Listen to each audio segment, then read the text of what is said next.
What's up, riders? My name's Chewy. Today I'm going to do a video about how to ride mountain bikes in Chiang Mai. Now this is going to be handy for you if you're planning a trip over there. Now, one thing I'm going to say before we get started, this video just ends.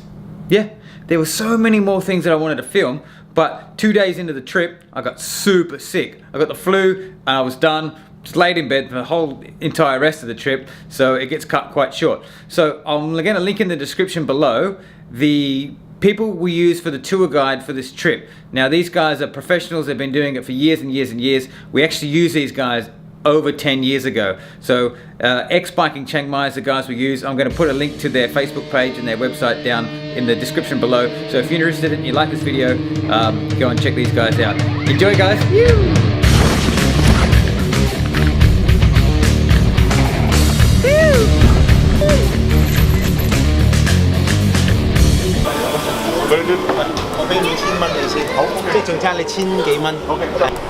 So I'm going to show you guys a few tips for checking in with your bike. Find these, the airport scales, if you can before you check in, so you know exactly how much everything weighs. When you get to the check-in counter, I'm going to show you guys a trick or a hack, but don't tell anyone and don't let anyone know you're doing it, because you might ruin it for everyone. Get on there. Okay, so here's a very good secret that I was told by my brother who actually manages airports, so keep this one to yourselves when you're checking in. When you put your bag on the scales, you've got your little readout here, and that tells you how much your bag weighs. If you're like me and you're traveling with a bike bag, generally your bike bag's going to be overweight at some point in time. That part down there where you put your bag on, you can actually get your foot or your toe, your big toe underneath it, and lift up, and it takes some weight off. Check this out, ready? If I put my toe under here and lift up, watch the scales.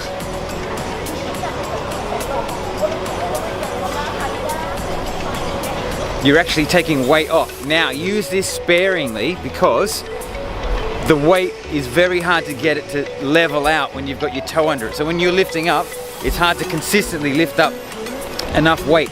So if you're gentle with it and you just put your toe underneath and sort of gently lift up, you can usually get 2 or 3 kg off, but you've got to stay there the whole time with your foot wedged underneath, and as well as give your passport in, answer all the questions. So when you do it, throw your bag on, put your toe underneath, lift up, try and get it to settle at the correct weight, stay there, stay still, answer all the questions, and then get your bag off.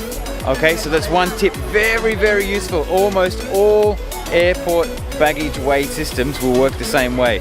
Okay, some are a little bit easier to get your foot under. This one's in Hong Kong are very difficult to actually get your toe underneath properly. But the other ones, like in Thailand where we're heading, they're much easier. You can put your whole foot underneath and it's much easier to do it accurately. But get your toe under there, take a couple of kgs off, and there's a good tip. But don't let anyone else know, because they'll grass you up. Especially don't let your wife know, because she'll say, oh, why is this scales moving up and down? In flying with a bike bag, check-in tip number 2, your helmet should come in a bag, okay? That can be used as a personal item. So it's very, very important to check every single time you fly what your baggage allowance is. Airlines also change their policy. So for this flight, we've got 30 kg of sporting equipment, which includes a bike.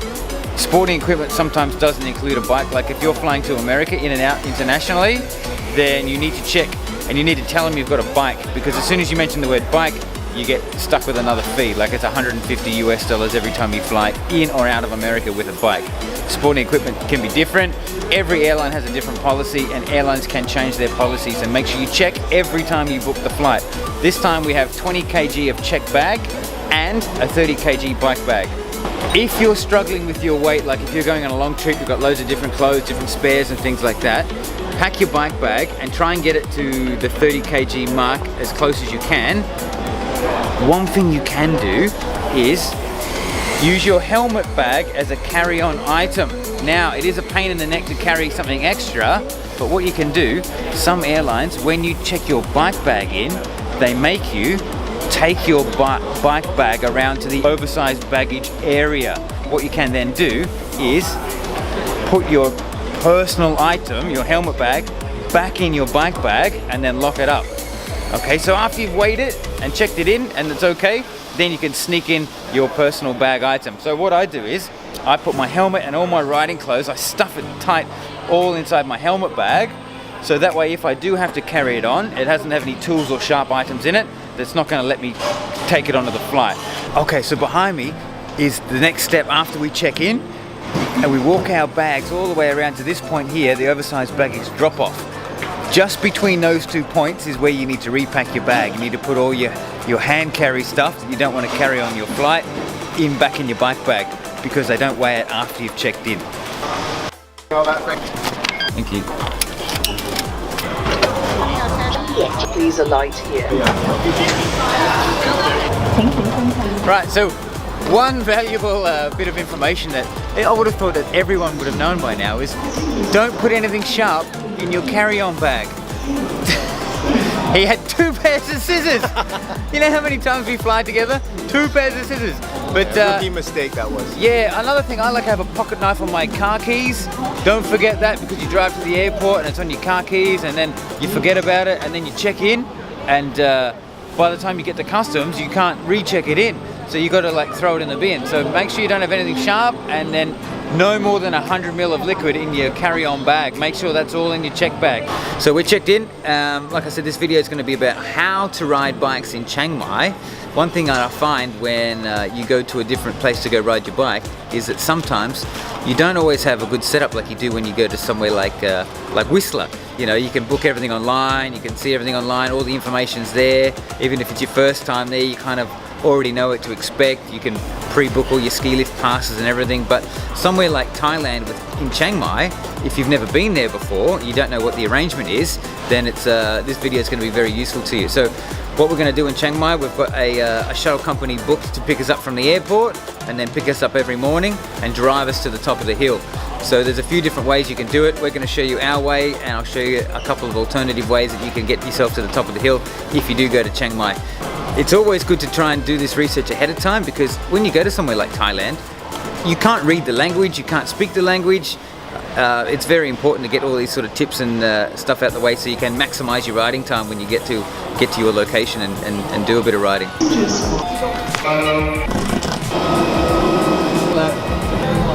Right, so we're on the flight, we're bugging everyone. We're going to put the camera away, but next stop is going to be Chiang Mai, Thailand. It's 40 degrees and sunny. We're getting away from the Hong Kong weather. Phew.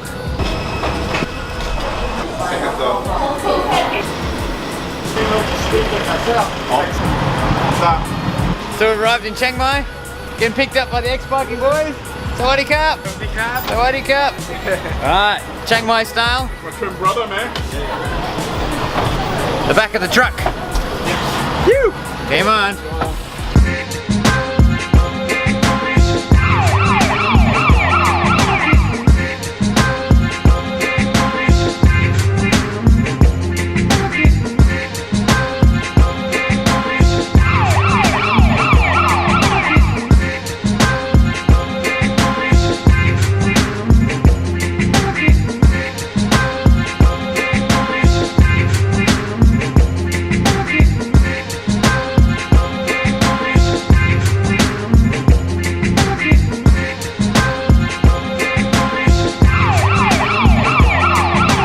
To the next step now. We've got our bikes loaded up in the back of the on the trailer. We're sitting in the back of the truck, which is a bit of a Thailand style way of getting around, and we're off to the Airbnb accommodation.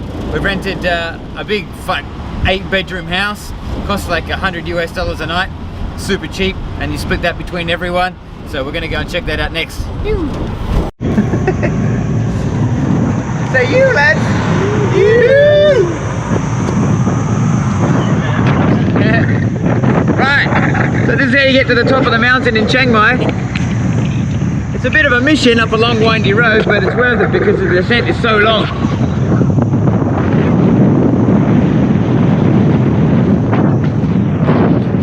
Like I said, we're with ex-biking Chiang Mai, so they've got a truck you can sit in the back of and a trailer for the bikes. It's all sorted. Lads will light up the bikes for you, bring water and all sorts of stuff, take you for lunch, guide you front and rear. So there's a guide at the front nice fast guy, and at the back with all the tools in case you have a mechanical, so you don't have to worry too much about what spares you carry, which is nice. Let's have some.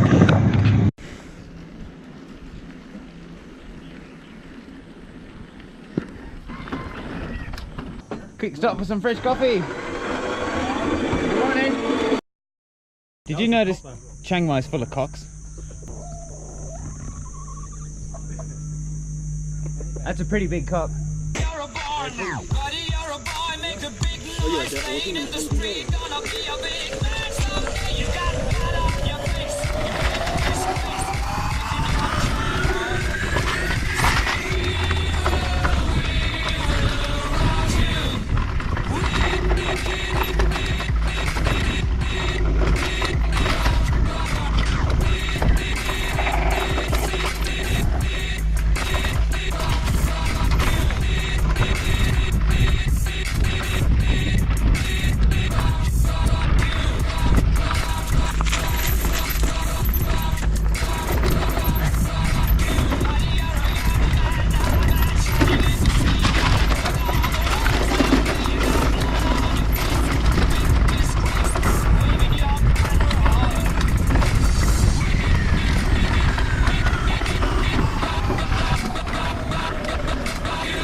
Alright, it's quick.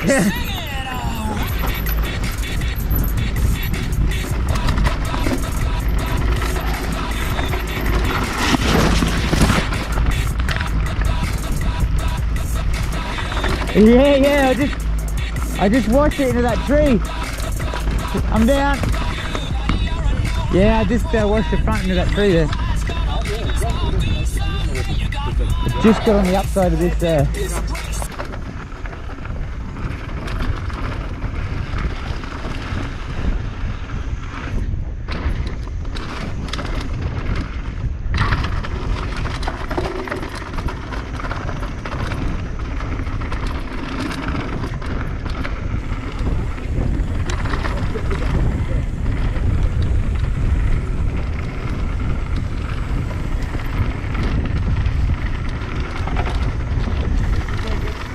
Yep. Oh yeah.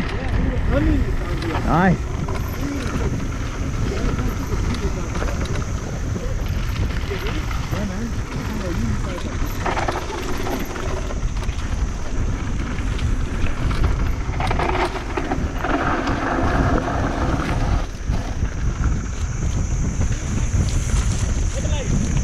No back brake, man.